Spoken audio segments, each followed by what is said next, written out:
Le fait d'être chrétien, ça résout pas tous les problèmes. Ouais. Parce que Ah bon?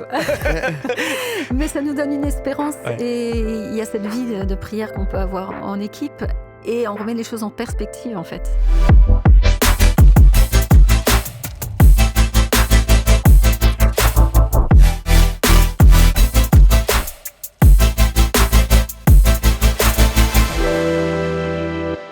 Bonjour, bienvenue dans le podcast de La Rue du Sel, le moment où on prolonge nos dialogues avec notre invité du mois.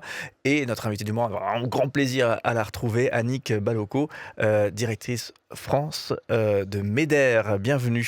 Merci, bonjour. Également, toujours avec nous, Jean-Phi. On n'arrive pas à s'en séparer. Bienvenue, À s'en Jean-Phi. débarrasser. Bonjour, merci. Oui, bienvenue à Annick et avec plaisir.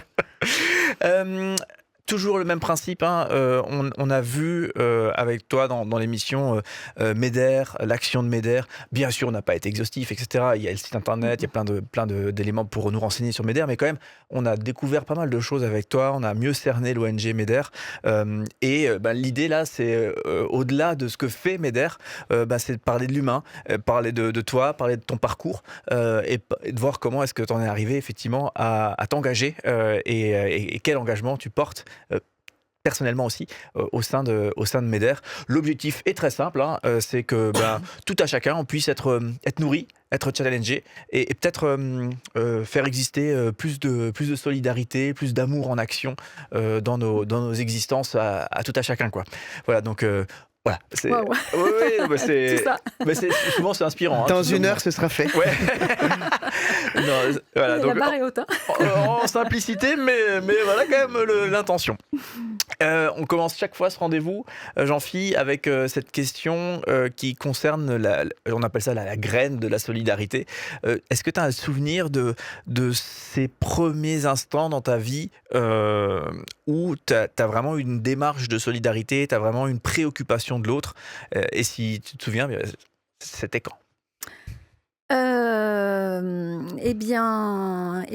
Je sais pas s'il y a quelque chose de vraiment précis. Ce qui est clair, c'est que j'ai grandi dans un environnement où il y avait pas mal de monde qui était à la maison, comme on en avait déjà parlé, des gens qui étaient en difficulté. Donc, ce souci de l'autre, prendre soin de l'autre qui était en difficulté, ça fait partie des choses qui étaient un peu on va dire, dans l'ADN familial.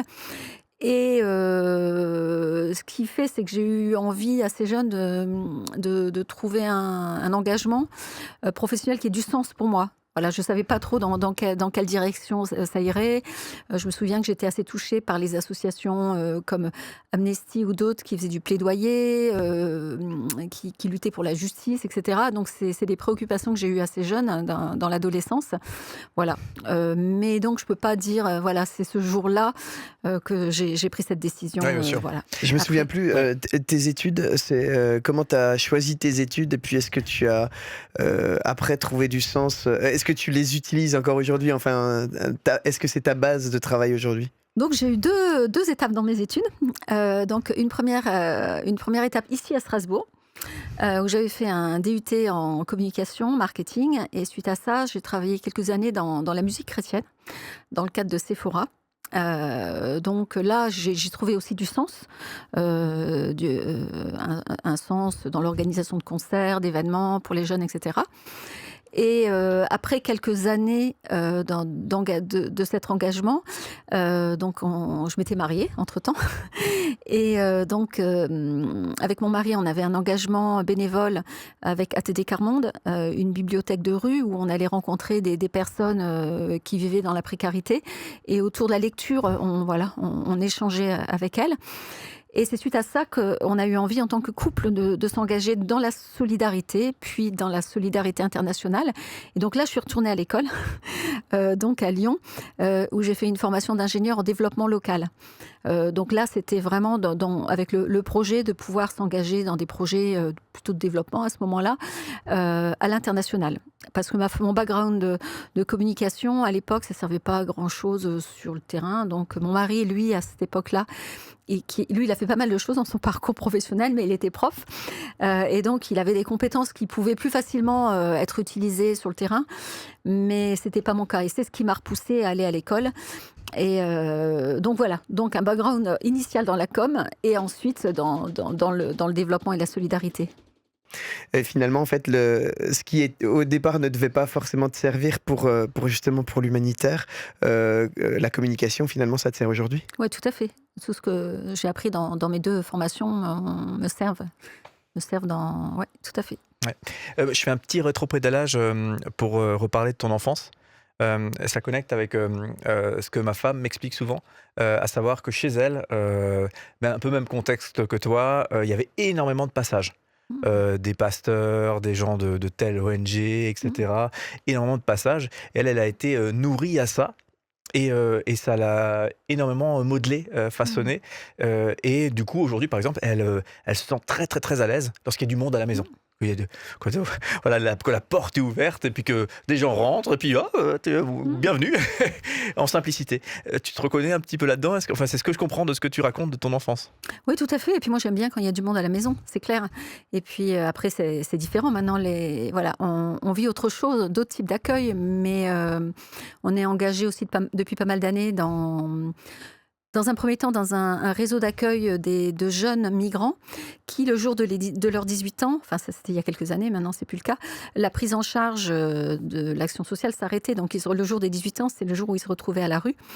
Donc on faisait partie d'un réseau de familles d'accueil pour prendre en charge ces jeunes qui passaient, selon les disponibilités de chacun, ils passaient un temps dans une famille puis dans une autre. Donc après ça s'est arrêté. Mais on accueille régulièrement des personnes migrantes qui sont à la rue en attendant qu'un accueil leur soit donné. Ok. Donc on a continué ça et je trouve que c'est vraiment toujours de belles aventures et de belles rencontres.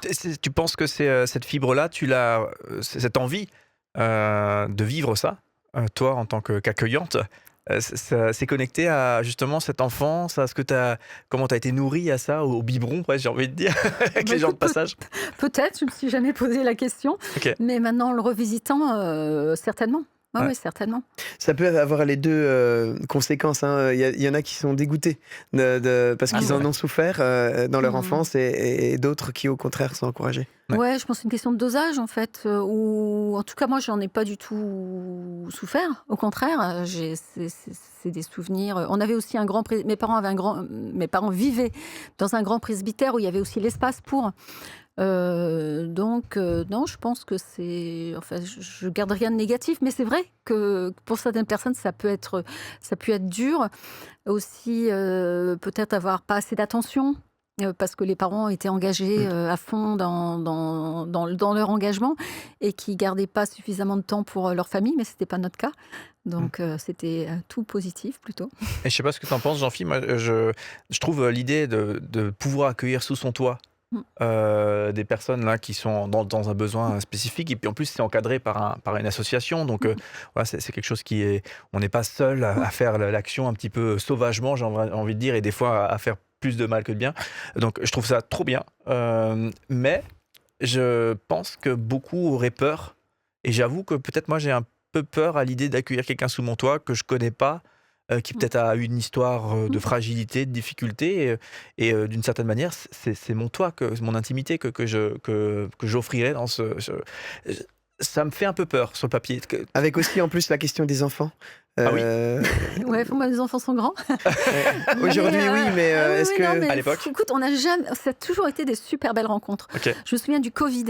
On a accueilli un jeune, donc il arrivait chez nous je crois que c'était le vendredi ou le jeudi, je sais plus, et il y a eu le confinement. Et en fait, ce jeune, il a fait les 2 mois de confinement avec nous, mais ça a été génial en fait. Ah. Voilà, on a fait beaucoup de jeux, on a travaillé. Enfin, il avait besoin qu'on l'accompagne pour travailler le français, les maths, tout ça, et on a vécu vraiment vraiment des moments extraordinaires. Mais je rejoins ce que tu viens de dire. Ce qui est important, c'est qu'il y ait un cadre autour. C'est-à-dire qu'on ne soit pas seul à porter une personne sans savoir quand ça va finir. Parce qu'il y a d'autres personnes qui effectivement ont une démarche généreuse, accueillent quelqu'un, et puis il n'y a jamais de solution qui est trouvée pour cette personne. Et puis il y a un moment où la générosité du départ peut être difficile sur le très très long terme. Donc là, ce qu'on fait nous, c'est quand même de l'accueil qui est cadré. On s'engage sur la durée qu'on peut. Il y en a d'autres qui sont avec nous. Donc la personne accueillie tourne et il y a un accompagnement. Tu donnes un délai au départ. Tu dis à telle date c'est fini ou Oui. Oui, Ouais. on dit voilà, on est disponible pour quelques jours, pour quelques semaines. Et en tout cas, toutes les personnes. Moi, je ne veux pas idéaliser, mais on n'a jamais eu de problème. Au contraire, ça a toujours été des personnes qui étaient extrêmement reconnaissantes, extrêmement respectueuses de l'accueillant. Et en fait, concrètement, ces personnes savent aussi qu'au moindre faux pas de travers, elles risquent gros, en fait. Donc, je ne veux pas dire que c'est ça qui les motive à être comme elles sont, mais on n'a jamais eu d'expérience négative et toujours des belles rencontres et des contacts qu'on a pu parfois garder. Il y a quelque temps, le tout premier jeune qu'on avait accueilli comme ça, voilà, ça a été très, très difficile. Et donc après, il a poursuivi son parcours, il a passé son bac. Très difficile, tu veux dire? Pour lui, parce Ok. qu'en fait, voilà, c'était Son parcours de migration, tu veux son dire? parcours de migration, son parcours de migration, puis son histoire en France, et puis après, voilà, sa scolarité, etc. Et au final, donc, il a eu son bac. Ensuite, il a eu un BTS. Il n'y a pas longtemps, il est venu nous voir avec une bouteille de champagne et un dessert. Et il était tellement fier. Et maintenant, il a son appartement, il a sa voiture et il a sa vie installée ici.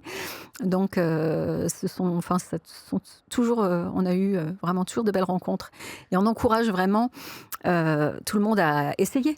Et tu peux donner un conseil aussi lié à la décision familiale, comment tu impliques les enfants, est-ce que tu poses la question à tes enfants, comment ça marche Oui, au départ. À ton avis, un truc pour que ça marche, justement, c'est quoi? Tout à fait, surtout quand on a des enfants adolescents ou jeunes adultes, en fait. Après, quand les enfants sont petits, peut-être qu'il y a des choses sur lesquelles ça peut être une décision parentale, mais moi, j'étais pas dans cette situation quand on a commencé.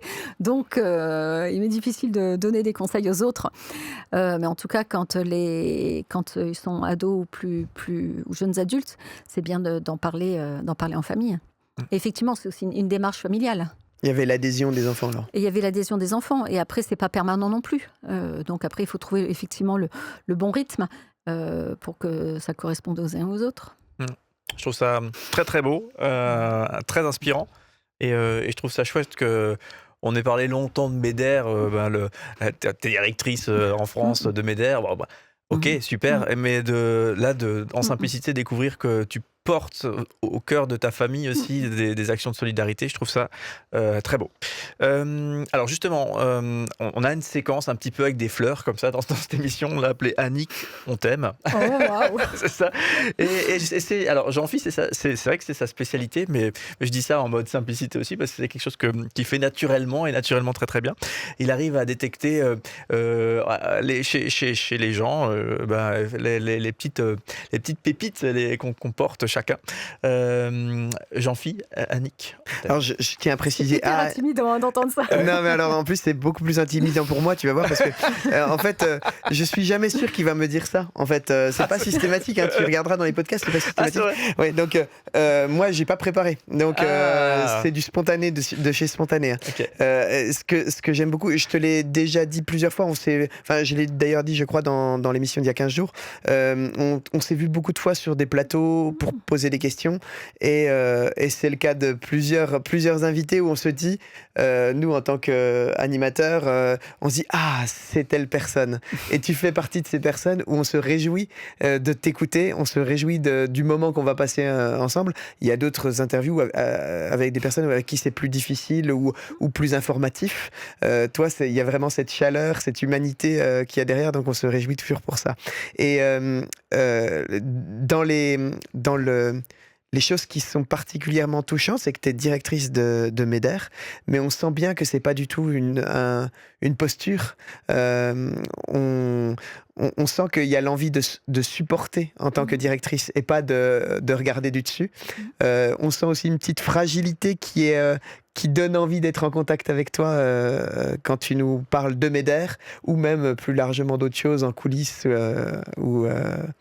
ou autre. On sent de l'amour aussi, beaucoup d'amour dans ce que tu fais. Et en écoutant là, le début de ce podcast, je me disais, on a vraiment la garantie que c'est pas un poste professionnel que tu as visé, mais c'est plutôt l'inverse. C'est tu as un cœur pour ça, et du coup, tu as ce poste parce que tu as un cœur pour ça, quoi. Waouh, merci beaucoup, c'est très touchant.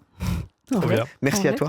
Ouais, c'est très chouette de t'avoir. Tu le disais tout à l'heure, tu l'as rappelé tout à l'heure encore, donc tu grandis en Picardie, ton papa il est pasteur, vie simple, modeste, je crois que c'est comme ça que tu nous l'avais dit, beaucoup de gens de passage à la maison, mais à 18 ans quand même, on l'a dit aussi, tu vas faire un DUT de com à Strasbourg. Oui.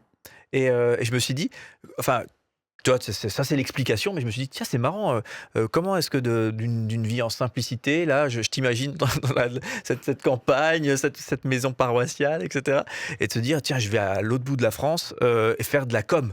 Bah écoute, en fait, ce qui s'est passé, c'est que quand j'avais 17-18 ans, je savais vraiment pas ce que je voulais faire, en fait. Ok. Et j'ai passé beaucoup de temps à l'époque, je sais plus comment ça s'appelait, dans les lycées, là, les endroits où on peut parler, lire toutes les documentations sur tous les médecins, CNED, non, enfin bon, bref. CIO, Voilà. Je sais pas. Et je savais- Centre d'information et d'orientation, voilà, c'est ça, quoi. CIO, voilà, c'est ça. Et je savais vraiment pas quoi faire. Et c'est mon père qui m'a, à un moment, qui m'a dit, et pourquoi pas la communication? Et moi, je savais même pas trop ce que ça voulait dire, en fait, ce que c'était, ce que ça recouvrait. Ah, il a senti chez toi. Voilà, et donc il est décédé maintenant, donc je ne pourrais pas savoir pourquoi à l'époque il m'avait proposé ça. Et c'est lui qui avait eu cette idée. Alors je m'étais inscrite j'avais postulé à dans pas mal de formations différentes. Et au final, j'avais été prise dans ce DUT et je suis venue là et j'ai découvert en fait en faisant ce que c'était que vraiment la communication, le marketing, tout ça, et ça m'a beaucoup plu. Ok. C'est rigolo, hein, comme des fois nos parcours sont faits de petites choses comme ça où finalement tu n'y connaissais rien à la com et puis on te met un peu là, t'aiguille un peu vers là, puis paf, ça fonctionne quoi. Clairement. Ouais, c'est rigolo. Ça veut dire aussi qu'il y a chez la personne qui conseille ça, Ah oui. il y a déjà Un on regard. sent qu'il y a quelque chose, une appétence pour ça certainement, ou un don pour ça certainement. Ouais, clairement. Ouais.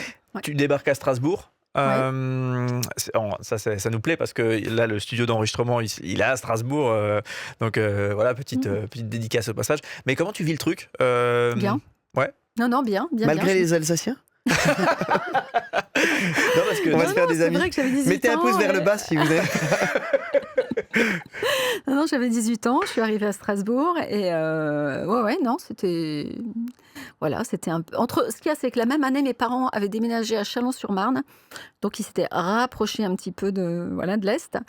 Et bien, parce que j'ai tout de suite connecté avec des groupes des groupes lycéens, bibliques lycéens, rapidement noué des amitiés et c'était très bien. Ton mari, tu l'as rencontré dans cette période Non, après, j'ai travaillé, donc j'ai fait DUT. Mon stage de fin d'études, je l'ai fait chez Sephora. Sur l'organisation des festivals Sephora, ça vous parle peut-être pas, mais ce sont des festivals. Je veux en parler de ça, c'est ma prochaine question. Et donc, moi, j'ai fait ce stage et ensuite, j'ai travaillé quelques années au sein de Sephora et mon mari était bénévole dans l'organisation des festivals. Et c'est comme ça qu'on s'est connus. Le coup de foudre. Ou pas. Ouais, clairement. C'est vrai. Et non, ok. non, et aussi, lui aussi avait envie d'engagement. Ouais. Donc, on s'est retrouvés autour de ça. Et ça, franchement, il faut qu'on en parle parce que j'ai l'impression que vous êtes vachement au diapason sur une vie engagée, même plus tard dans vos parcours professionnels, dans la manière dont vous gérez votre vie professionnelle, vos aspirations. Vous m'avez l'air vachement au diapason avec ton mari. Oui, tout à fait. Ouais. Gino. Et est-ce que donc Sephora Musique, je le mets de côté, on en parlera après. Mais est-ce que justement quand tu le rencontres, est-ce que tu identifies ça? Est-ce que c'est un peu en mode conseil pour les plus jeunes qui veulent trouver la bonne personne? Ouais, comment t'as fait? Trouvez votre Gino. Comment j'ai fait? Non, mais en fait, on s'est rencontrés au travers de cet engagement et quand on a commencé à se voir un peu plus qu'avec les autres, tout de suite, on avait beaucoup d'échanges autour de ce qu'on avait envie de faire de notre vie. Et on avait tous les deux cette envie de de faire des choses qui aient du sens. Donc, c'était pas très clair ce qu'on voulait faire. Mais lui, Gino, avant, il avait travaillé dans un monde professionnel où il avait gagné pas mal d'argent, fait des choses un autre mode de vie. Et il était à un moment dans son parcours où il avait envie de vivre autre chose et que ça correspondait moi aussi. J'avais pas juste envie d'avoir un mari et une famille. J'avais envie d'avoir une vie qui soit animée par autre chose. Ouais. Et c'est vrai que c'est quelque chose qu'on avait en commun et qui est à la base aussi de notre engagement. Ouais, puisque tu nous l'as expliqué quand on préparait ce moment, que quand tu faisais tes actions professionnelles, tu cherchais ton boulot, etc., tu voulais vraiment garder du temps pour de l'engagement bénévole fort. Mm. C'était vraiment et c'était un truc de couple, quoi, de famille, vraiment, où engagé bénévolement fortement, quoi. Ouais, tout à fait. Mm. Ouais, tout à fait. Avoir différents engagements. C'est-à-dire là, actuellement, je suis aussi une partie d'une maraude, distribution de soupe aux personnes qui sont à la Ah, rue. ça t'a jamais quitté, quoi. Là, tu t'es encore dedans, quoi. Ouais, clairement, et ça nourrit beaucoup en fait. Mm. Mais en fait, de pouvoir, et aujourd'hui encore plus avec l'engagement avec MEDER, c'est complémentaire de pouvoir accueillir et de pouvoir aller faire une maraude, aller dans les rues de Valence le soir, distribuer de la soupe, discuter avec les gens, tout ça c'est complémentaire et ça nourrit aussi l'engagement. Ok. C'est fou parce que plus Ouais. on discute avec toi, plus on en découvre. Et on se dit que waouh, C'est très simple, hein. Ouais. c'est très y a simple, pas- mais pas pour tout le monde. Ouais. Écoute, Non, mais, parce que j'imagine que directrice de MEDER France, ça te prend un petit peu de temps au passage. Ouais. Voilà, pas besoin de. C'est comme une évidence. Et en plus, rajouter ces engagements bénévoles là qui sont quand même chronophages et engageants. Comment tu fais? L'accueil dans la famille des personnes, c'est assez simple parce qu'en fait elles vivent sur le rythme familial. Ouais. Donc voilà, faire à manger pour une personne en plus, et c'est des personnes qui sont autonomes dans leur vie. Voilà, tu ouvres ta maison, tu fais le repas le soir, et puis voilà quoi. En fait, c'est pas quelque chose et tu prends un peu de temps pour discuter aussi, mais bon. Et puis la maraude, c'est pas tous les soirs non plus en fait. Hein. C'est voilà. En plus, ces dernières semaines, je n'ai pas été très régulière. Je suis allée qu'une fois là en début de semaine, mais c'est en général tous les 15 jours, un soir par semaine. Donc c'est bien de pouvoir s'arrêter plus tôt, justement ce soir-là. Je m'arrête plus tôt et en fait, toutes les fois où je me suis dit « Oh non, je me suis engagée, il faut que j'y aille », c'est tellement nourrissant en fait d'avoir ces temps d'aller partir, de marcher, d'aller rencontrer les personnes, de pouvoir simplement distribuer de la soupe et et discuter, être là simplement pour discuter et distribuer de la soupe. Ça fait du bien quand C'est dans je un rentre. cadre associatif? Oui, c'est une association qui est en lien avec une église de Valence. Mais l'objectif c'est simplement de donner un bol de soupe et d'être là pour discuter tranquillement. Et c'est chouette parce que cette soupe est préparée par des personnes, d'autres personnes, donc souvent des personnes un peu plus âgées. Et lorsqu'on la distribue, on le dit. Et alors les personnes, elles sont souvent très touchées en disant qu'il y a des mamies qui ont préparé cette soupe qui est tellement bonne, qui leur rappelle la soupe qu'ils avaient à la maison il y a longtemps. C'est comme apporter un peu d'un foyer Oui. auprès de ces personnes qui n'en ont pas. Mais hier, en me promenant dans Strasbourg, j'allais dire à Valence, j'ai vu qu'il y avait des personnes qui étaient avec leur petite chariote là comme nous et qui distribuaient de la soupe aussi. Ouais. Donc ça doit se faire dans différentes villes. Oh. Je trouve que c'est beau et rien que de t'entendre parler de ça et puis de voir le bonheur que ça apporte, même si bien sûr dans un quotidien des fois il faut s'arracher pour y aller, mais je pense que ça peut nous stimuler peut-être vous qui regardez ce rendez-vous à peut-être tenter l'expérience de l'engagement. Puis il y a des associations qui existent dans toutes les villes qui portent ce genre de projet. Donc déjà chapeau et merci pour l'inspiration au passage. Je rétro-pédale sur Sephora Musique. Sur Sephora, donc on parle vraiment de musique chrétienne. On parle sûrement à l'époque de cassettes. de 33 de vinyle. Non, quand même pas, si. Non, c'était la fin du vinyle, c'était le CD quand même. Ouais, le CD. Moi, je sais pas pour vous, mais moi, Sephora, j'attendais ce catalogue Sephora avec impatience pour commander un CD qui avait une valeur précieuse à mes yeux à l'époque. Là, on va faire un peu le moment boomer hein, dans cette émission. Mais est-ce que tu peux nous parler de ce que tu as vécu lorsque tu gravitais un peu dans cet univers de Sephora, musique chrétienne, du coup francophone? Qu'est-ce que j'ai vécu? Plein de choses en fait, hein. C'était des années, qui étaient riches. J'étais jeune. C'était très chouette, ça bougeait beaucoup.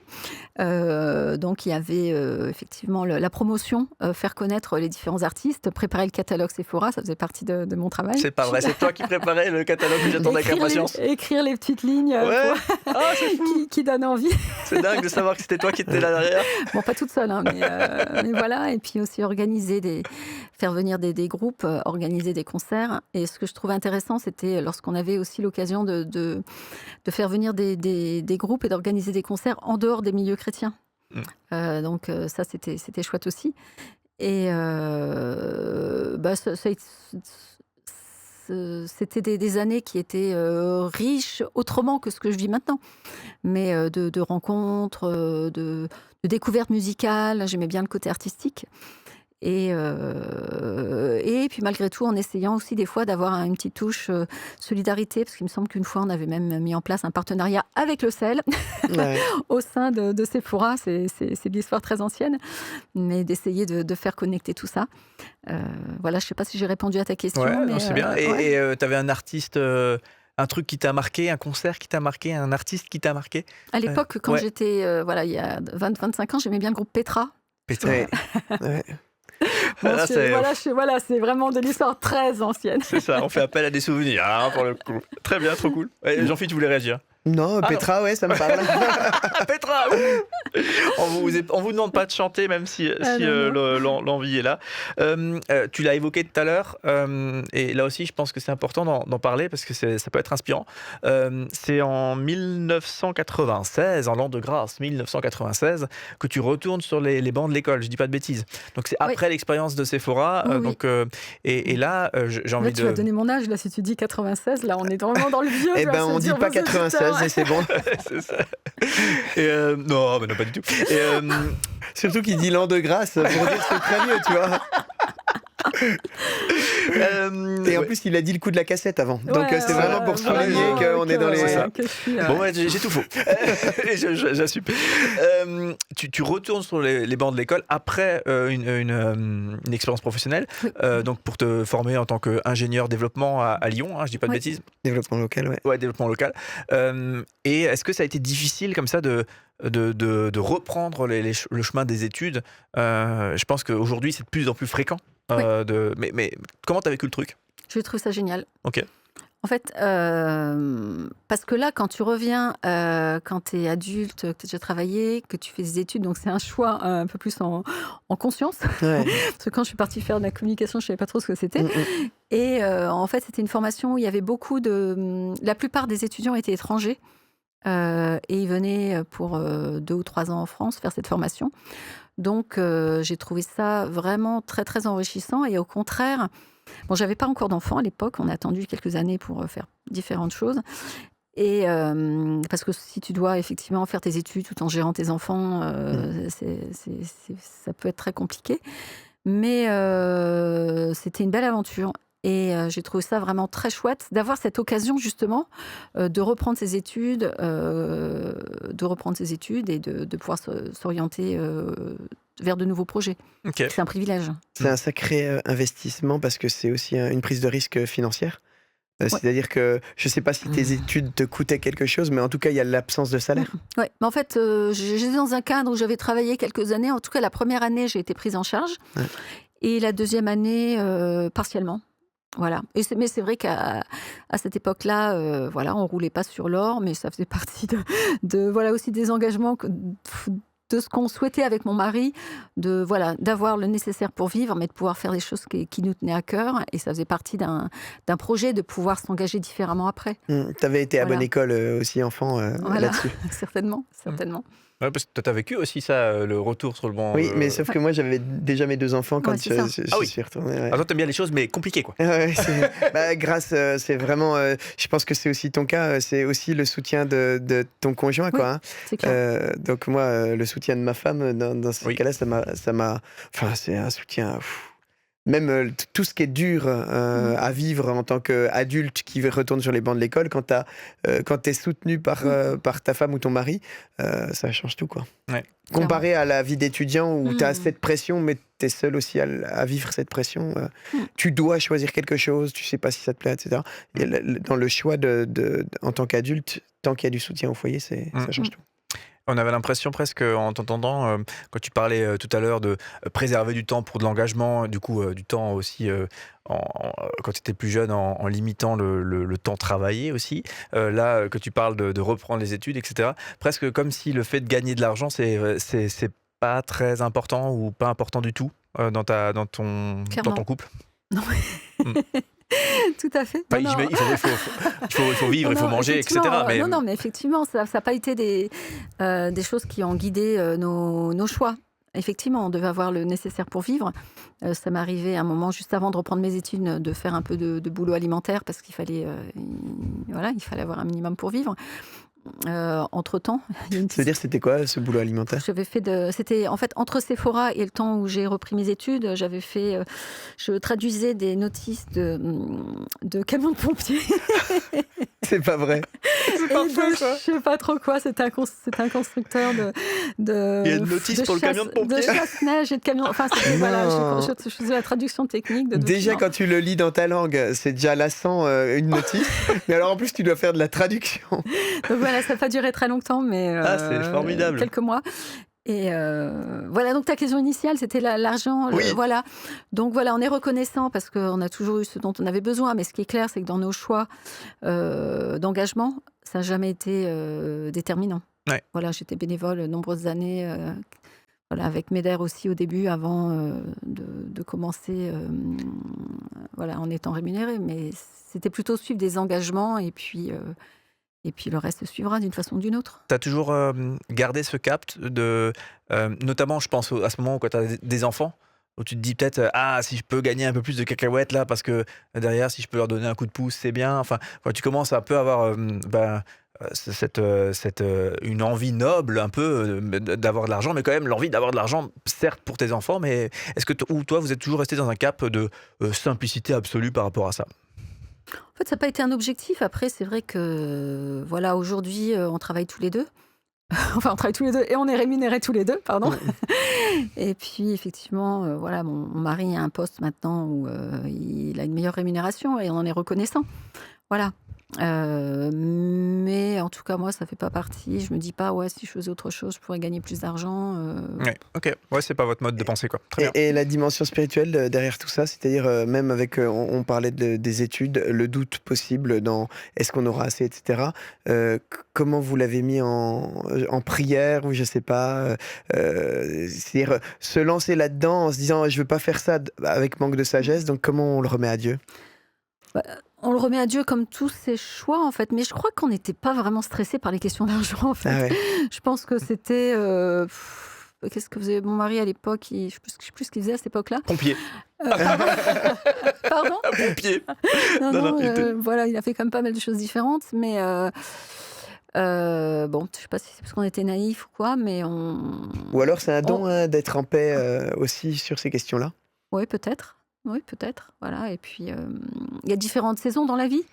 Voilà, et c'est une saison quand t'as pas d'enfants. Enfin, à ce moment-là, on n'avait pas encore d'enfants. Voilà, on avait trouvé une maison qu'on avait achetée, mais quand le remboursement n'était vraiment pas élevé. On vivait à la campagne, simplement, tranquillement.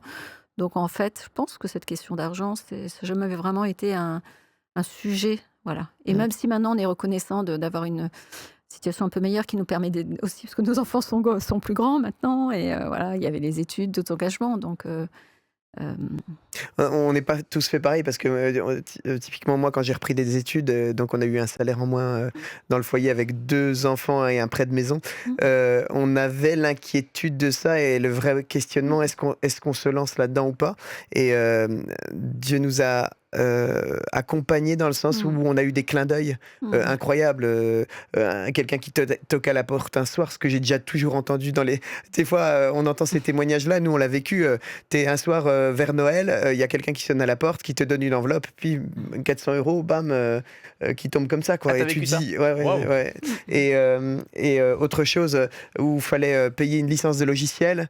On hésite longtemps et puis finalement mes copains, puisqu'ils étaient tous peut-être 12-13 ans de moins que moi de la promo, ils me disaient mais non, prends un truc piraté, tout ça, et ils me filent des trucs pour que... Et moi j'étais pas bien dans ma conscience de faire ça, et puis on a le débat à la maison, qu'est-ce qu'on fait? Bon allez hop, on paye la licence, tant pis, on y va. Le lendemain on reçoit un virement de la somme exacte de la licence venant de mon ancien boulot qui disent ah on a fait un ajustement, il manque ça.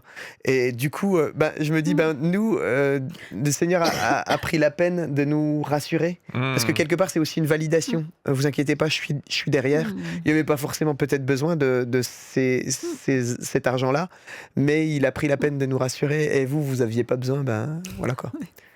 Le don a été autrement, quoi. Voilà, C'était dans la paix, dans le cœur, chez vous, quoi. Ouais. Mais c'est intéressant de voir combien on est différents et nos besoins sont pris en compte, hein, ce que tu dis.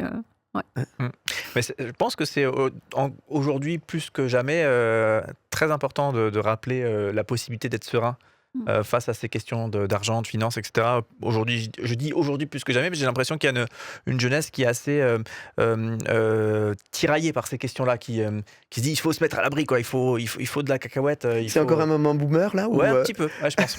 J'ai cette sensation, hein. Vous me direz si c'est juste ou pas. Coup de foudre, je continue sur le coup de foudre.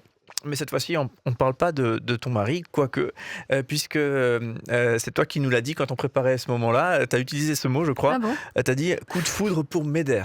Waouh. Et apparemment, ton mari et toi, vous avez vraiment partagé ce coup de foudre. Qu'est-ce qui a fait que vous avez trouvé l'ONG Meder quand tu l'as découverte, quand tu l'as côtoyée si pertinente, si intéressante? Oui, c'était à l'époque où j'étais avec ASA, avec le collectif ASA, et donc effectivement, on a découvert cette ONG. Et il y a plein de choses qui nous ont plu. Déjà, le côté urgence, aller au cœur des crises les plus graves, venir en aide aux personnes qui sont vraiment menacées dans leur survie. Donc cet aspect, répondre aux besoins vitaux, ça nous touchait beaucoup. La façon dont était combinée la foi aussi. La foi, c'était et c'est toujours le moteur de l'action. Mais MEDER, c'est pas une organisation c'est pas une mission. On est vraiment une organisation humanitaire. Et donc ça nous plaisait beaucoup. Le fait d'être enraciné dans la foi, mais après, voilà, simplement, j'ai eu faim, vous m'avez donné à manger. On en est aux besoins basiques. Voilà. Et puis aussi les personnes qui étaient à l'époque, qui dirigeaient cette organisation, les témoignages qu'elles partageaient sur ce qu'elles vivaient sur le terrain, ça nous a beaucoup touchés, et tous les deux on s'est dit ouais, c'est ce qu'on a envie de faire en fait. Voilà. Donc au début on avait l'idée de postuler pour partir sur le terrain avec MEDER. Voilà. Après, il y a eu un peu des soucis dans notre famille parce que mon père est tombé malade. Il est décédé et on s'est dit, bon, on va pas partir à ce moment-là. Ensuite, le père de mon mari est tombé malade, il est décédé aussi. Donc, il y a eu 3-4 ans où on s'est dit, c'est pas le moment de partir. Et MEDER International, donc en Suisse, à ce moment-là, m'a dit, si tu veux aider, est-ce que tu voudrais pas démarrer MEDER en France? Donc, c'est comme ça que cette aventure a commencé. Quand même sacrée pression de démarrer de zéro quelque part. Enfin, pas de zéro parce que tu es accompagné par MEDER International, mais de porter un projet, quoi. Ouais, mais écoute, mais il y avait un soutien qui était là aussi, puis c'était un beau projet. Et puis l'idée, c'était de commencer tranquillement, en fait. Il y avait quand même certaines personnes en France qui étaient déjà mobilisées, parce qu'il y avait déjà eu des Français qui étaient partis sur le terrain. Donc il y avait une dynamique qui était là. Il y avait une association justement alsacienne, MEDAF, Médicaments pour l'Afrique, qui soutenait aussi MEDER. Donc il y avait quand même, on partait pas de zéro. Mais c'était un engagement bénévole au début, pendant quelques temps. Et donc j'ai pas souvenir de pression. Mais j'ai souvenir que voilà, c'est ça qui, enfin, ces différents éléments qui ont fait qu'on a eu ce coup de foudre commun Mmh. pour Meder. Est-ce que tu as, du coup, là, sur ton rôle, ton action à Meder, sur toutes ces années, hein, j'ose plus faire les chiffres, hein, parce que Sur ces longues années, voilà. Mais voilà, bah, voilà, il y a grosse expérience chez Meder. Pour toi, est-ce que tu as vécu des grosses galères? Est-ce que tu as vécu des moments, vraiment c'était dur? Hem, Bah, ce qui est dur, c'est quand même, d'être toujours confronté à la souffrance et même si c'est pas forcément toujours au premier plan en étant sur place. Parce que voilà, comme, j'ai l'occasion parfois d'aller sur le terrain, mais c'est pas quelque chose de fréquent. Mais c'est vrai de toujours, tout ce qu'on fait, c'est pour venir en aide à des personnes en souffrance. Donc en fait, ça veut dire que tu es toujours confronté à cette question de souffrance.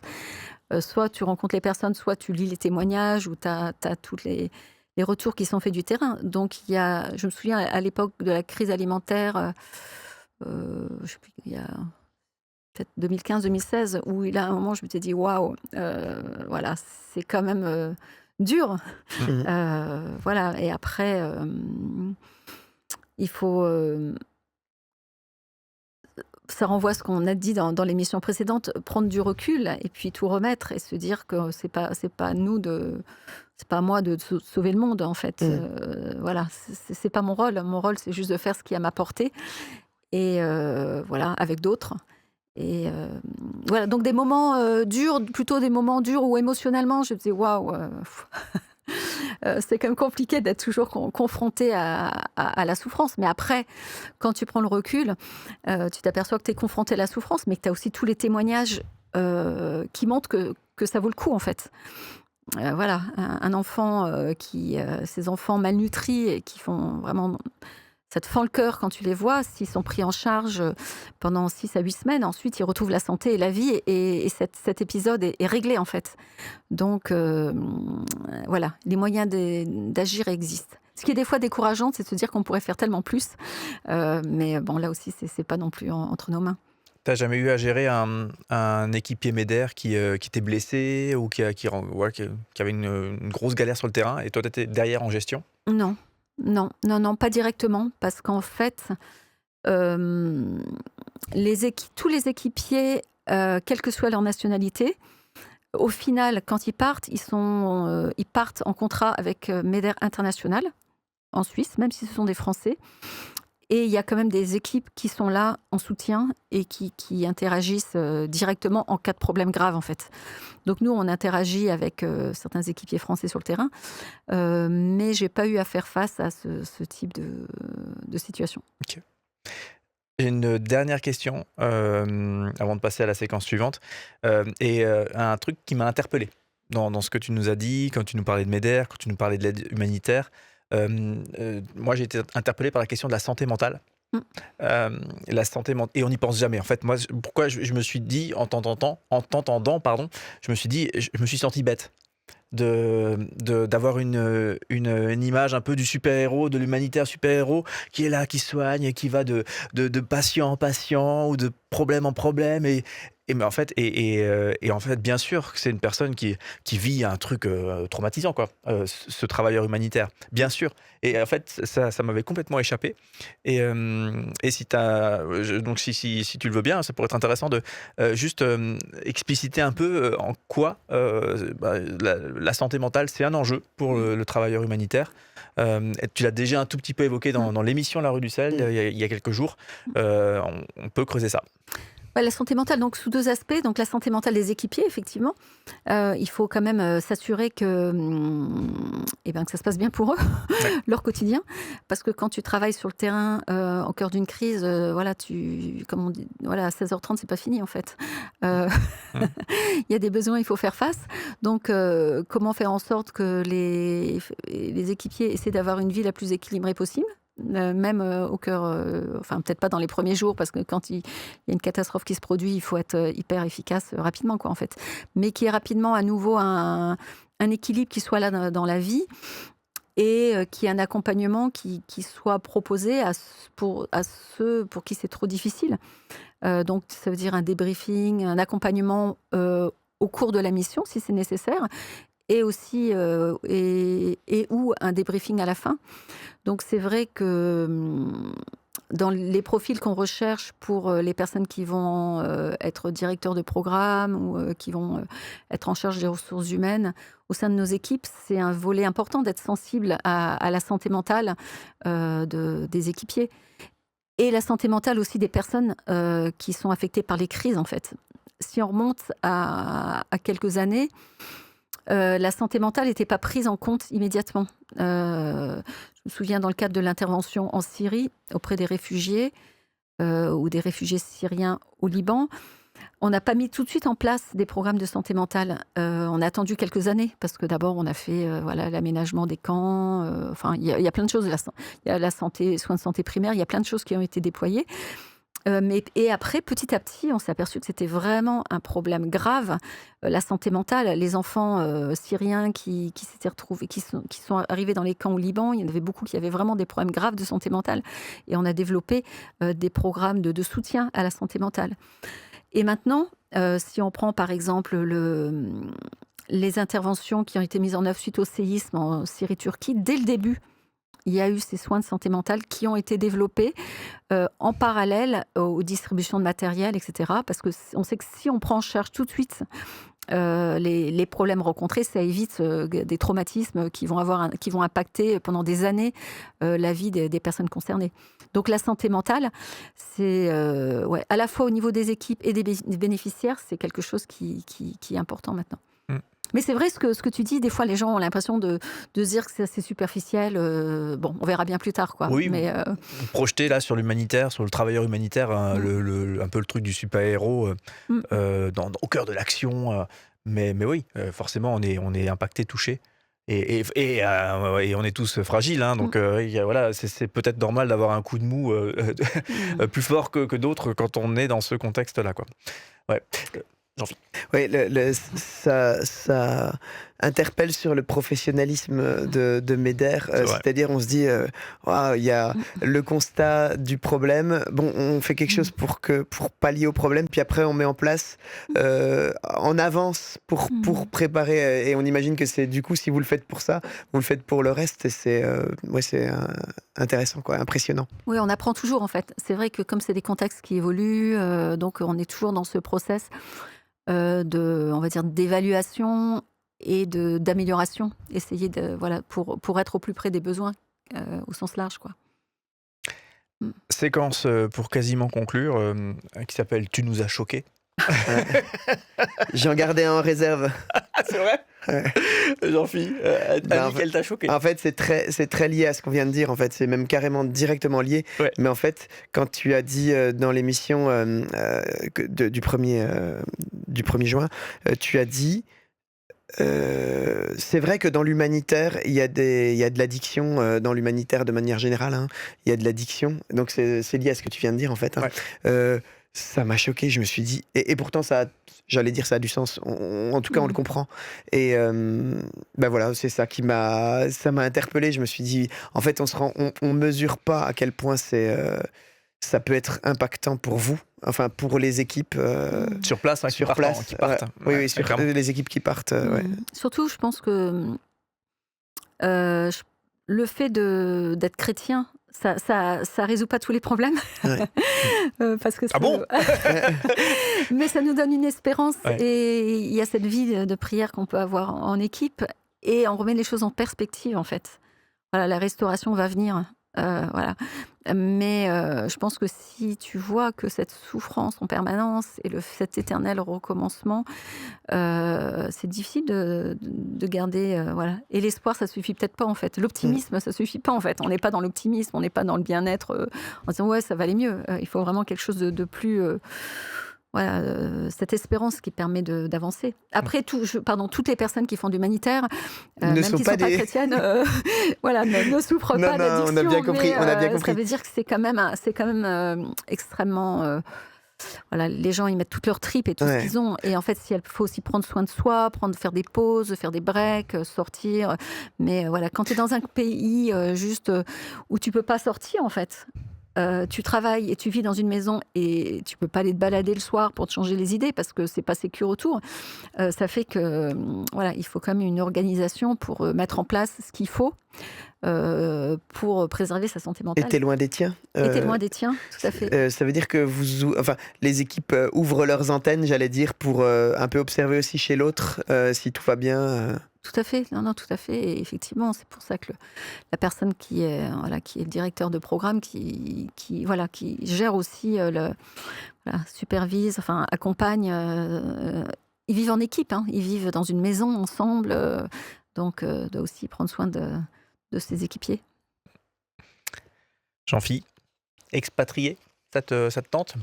C'est sûr. Alors, c'est là que je vois aussi que on a une image romantique c'est vrai, hein, parce qu'on a toujours, je sais pas si on a toujours, mais en tout cas, avec ma femme, d'ailleurs, on s'est toujours un peu posé la question, est-ce qu'un jour on partira? Ah, c'est vrai. Ouais. Je disais ça un petit peu sur le ton de la boutade, mais ok. Non, mais ma femme est sage-femme. Ah, Moi, c'est vrai. j'ai une formation de préparateur en pharmacie. On se dit, ah, pourquoi pas, ça fait longtemps qu'on se préoccupe, qu'on s'en... Et je me dis, quand Mais même... après c'est pas enfin il y a plein d'engagements possibles. Nous, Oui. on parle de l'urgence là, dans des pays les pires au monde, dans des contextes extrêmement difficiles. Oui, Tu as plein d'engagements qui peuvent se faire et qui sont extrêmement intéressants et importants dans des contextes plus sécurisés en fait. Oui. Tout le monde n'est pas appelé à aller dans des pays très très très compliqués. c'est sûr, mais à force de rencontrer des personnes impliquées pour aider les plus pauvres, les plus...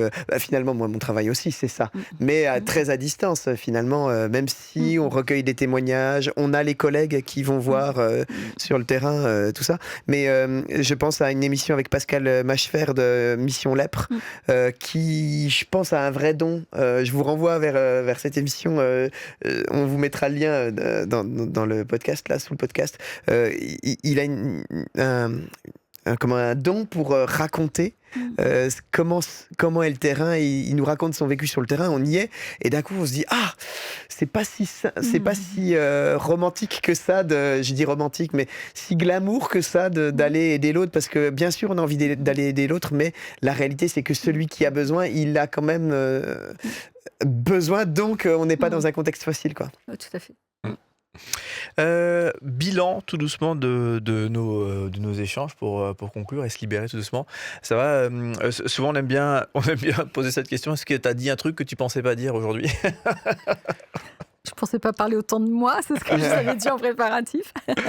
Ça, Voilà, t'aimes pas trop ça? Pourtant, oui, non, je suis pas quelqu'un qui parle forcément beaucoup de ce que je ressens, de ce que voilà. parce que ton mode de vie, enfin, à plein d'égards, est vachement inspirant sur ton engagement professionnel, mais aussi là, bénévole, tout ce que tu as évoqué. Non, Écoute, merci de me dire ça. Mais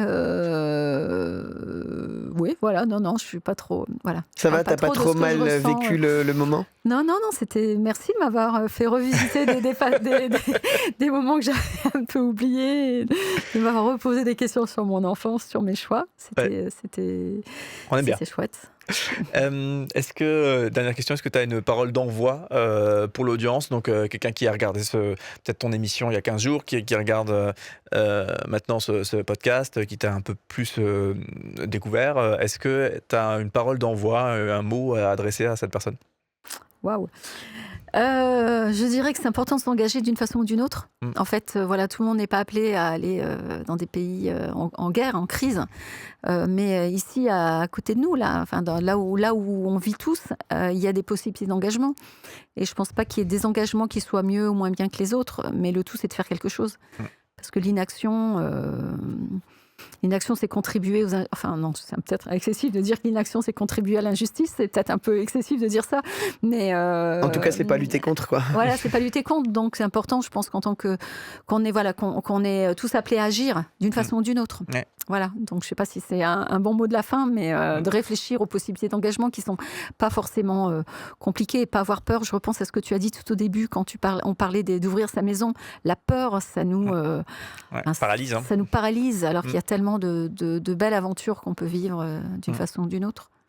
Ouais, top. Merci beaucoup pour tout ça.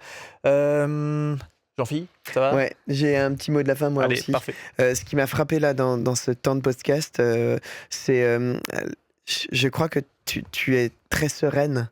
Tu montres de la sérénité dans beaucoup de choses et là, on l'a particulièrement vu, je trouve. Des choses qui et tu nous regardes même presque en disant pourquoi il pose cette question, parce que Mais c'est ça a qui, c'est l'air rigolo? non, dans le sens, ça a l'air évident pour toi. Certaines choses ont l'air évidentes pour toi. Et tu as une vraie sérénité que tu transmets en plus. Tu viens de parler de la peur qui est pas. Là, on dit la peur est pas une bonne conseillère. Hein. Et tu as une sérénité que tu transmets. Et j'imagine bien que tu la transmets aussi à ton équipe de MEDER. Trop bien. MEDER pour les infos, le site internet, les réseaux sociaux, j'imagine? Tout à fait, meder.org. Allez. Et voilà. Et puis on trouve tous les réseaux sociaux, enfin, il y a beaucoup d'infos. Voilà. Une newsletter, j'imagine qu'il y a plein de choses qu'on peut découvrir sur le site, quoi. Tout à fait, tout à fait. À la bonne heure. Merci beaucoup, Annick, pour tous ces échanges. Et puis on te retrouvera une toute dernière fois. Ça sera au mois d'août. Tu seras en compagnie d'Anne-Florence de Portes Ouvertes et également de Patrick Guibra du CEL pour un échange croisé avec tous ces points que vous avez en commun. Ça sera l'occasion de vous mettre en discussion ensemble et de voir ce qui se passe. Merci. Un grand merci Yannick, vraiment. Et puis portez-vous bien et on vous retrouve très prochainement pour de nouvelles aventures, la rue du Sel.